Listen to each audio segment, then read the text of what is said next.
Hi guys, si Kadyo na naman at you're here sa N-News. Okay, ngayong video, pag-usapan natin yung 50th anniversary ng Suzuki dito po sa Philippines. Okay, pag-usapan na lang natin yung 90s na nilabas nila hanggang 2000. Okay, ano ba nilabas nila motorcycles noon?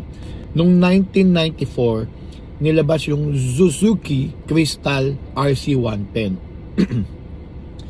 Two-stroke po ito. Okay? Ano nga ba itong underbone motorcycle na to? Ito ay, again, two-stroke underbone na may 110cc. Single cylinder po ito at air-cooled. Ang transmission niya is manual, typically 4-speed. No? 4-speed lang po ito.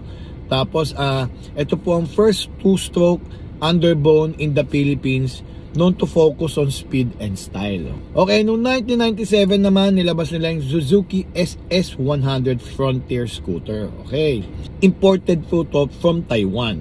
Okay, ang scooter na to is 100cc, two-stroke din, no?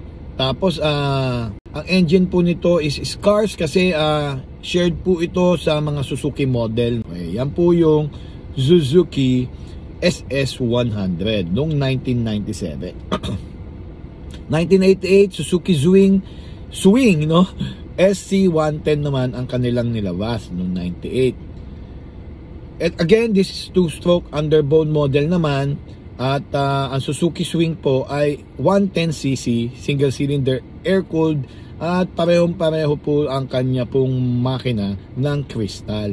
Manual po to at again 4-speed. Yan po yung tinatawag nating Suzuki Swing, di ba? For the decade, no, nung year 2001, no, ito po yung Suzuki Shogun 110cc. Okay, ito po ay ang una nila na 4-stroke na underbone motorcycle, no.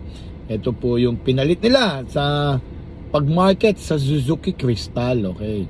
Etong Suzuki Shogun 110 po is 4-stroke. Ito po ay may 108.2cc, no, rounded off, 110cc na single cylinder engine, 4-stroke at air-cooled na at single overhead cam.